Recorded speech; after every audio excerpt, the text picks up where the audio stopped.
پرانے وقتوں کی بات ہے، ایک گھنا جنگل وسیع پرسکون لیکن اندر ہی اندر رازوں سے بھرا ہوا تھا۔ ہر پتی کے اوپر شبنم، دور کہیں جھرنوں کی آواز اور ہوا میں مٹی کی خوشبو پھیلی ہوئی تھی۔ ایسے ماحول میں دو شکاری نکلتے ہیں، لیکن آج ان کی قسمت میں وہ کچھ تھا جو انہوں نے کبھی بھی نہیں سوچا تھا۔ دو شکاری، ان دونوں کا نام اسد اور کمال تھا۔ اسد جو تھا وہ نرم دل، سوچنے والا اور ہر چیز میں اللہ کے اشارہ ڈھونڈنے والا تھا۔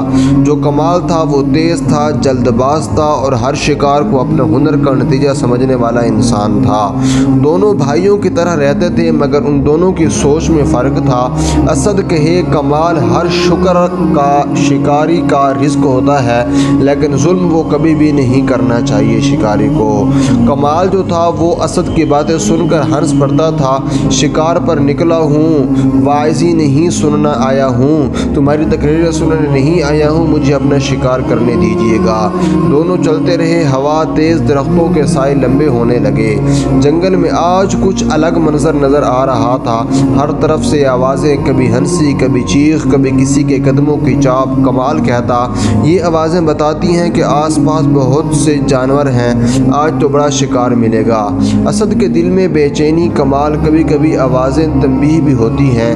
جنگل کے گہرے حصے میں انہیں اچانک ایک بڑی پرانی درخت کی جڑوں کے پاس ہلکی سی روشن چیز دکھائی دی۔ وہ روشن چیز دراصل ایک سونے کا چھوٹا پنجرا تھا اور وہ اس میں ایک زخمی سبز طوطا، آنکھیں چمکتی ہوئی مگر جسم کمزور۔ طوطے نے انسانی انداز میں بات کی، اے انسانوں، مجھے آزاد کرو، میں تمہیں کچھ ایسا دوں گا جو تمہاری زندگی بدل دے گا۔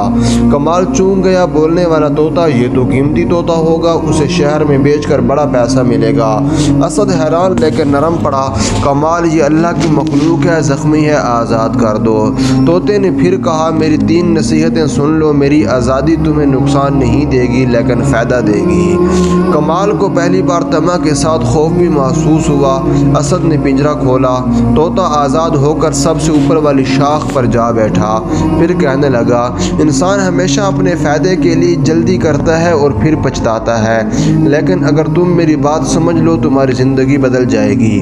کمال نے بے صبری سے کہا، ہاں ہاں جلدی بتا، سن رہے ہیں ہم۔ اس نے کہا کہ جو بات سنو اس کی فوراً تصدیق کیے بغیر کبھی یقین نہ کرو، سن کر بھڑک نہ جاؤ، یہی غلطی انسان کو برباد کرتی ہے۔ اسد نے سر ہلایا، حکمت کی بات ہے۔ کمال نے کہا، ایسی نصیحتیں تو میں روز سنتا ہوں، اس میں کون سی نئی بات ہے؟ طوطا خاموشی سے مسکرانے لگا۔ کبھی کسی چیز کے ہاتھ سے نکلنے پر حسرت نہ کرو، یہ اس نے دوسری نصیحت کی۔ جو گیا وہ قسمت میں نہیں تھا اور جو آنے والا ہے وہ تمہیں مل کر رہے گا۔ اسد کے چہرے پر ایمان کی روشنی آ گئی۔ کمال نے بے زاری سے کہا، چلو تیسری بات بھی بتاؤ۔ پھر طوطا تیسری بات بتانے لگا کہ کبھی ناممکن چیز کی لالچ میں نہ آنا، لالچ انسان کو اندھا کر دیتی ہے۔ اسد نے پھر سر ہلایا۔ کمال ہنسا، بس یہ 3 باتوں کے لیے اتنا بڑا ڈرامہ کیا ہے تو نے؟ میں سمجھا تھا کوئی خزانے کا راز بتاؤ گے۔ طوطے نے ایک لمبی سانس لی۔ طوطا کہنے لگا، جاننے سے پہلے ایک بات بتاتا چلوں، میرے پیٹ میں خالص سونا ہے، قریب 10 تولے جتنا سونا ہے۔ اگر تم مجھے قید رکھتے تو آج میرا ہو چکے ہوتے اور آج ایک بہت بڑے انسان اور امیر بن چکے ہوتے۔ اس نے یہ کہا اور درختوں کی طرف اڑنے لگا۔ اسد نے کہا، کمال رک جا، یہ آزمائش ہے۔ لیکن کمال کا رنگ اڑ چکا تھا اور وہ چیخنے لگا، اسد میں نے کیا کر دیا؟ 10 تولے سونا، ارے اسے پکڑو۔ کمال نے بھاگ کر پتھر اٹھایا اور طوطے پر پھینکا۔ اسد نے روکا لیکن دیر ہو چکی تھی، پتھر طوطے کے قریب گرا۔ طوطا فضا میں اونچا اڑا اور کہا، کمال، میں نے تمہیں 3 نصیحتیں دی تھیں، سنی ہوئی خبر پر فوراً یقین نہ کرو، گئے ہوئے پر افسوس نہ کرو اور لالچ کبھی نہ کیا کرو، اور تم نے تینوں باتیں توڑ دی ہیں۔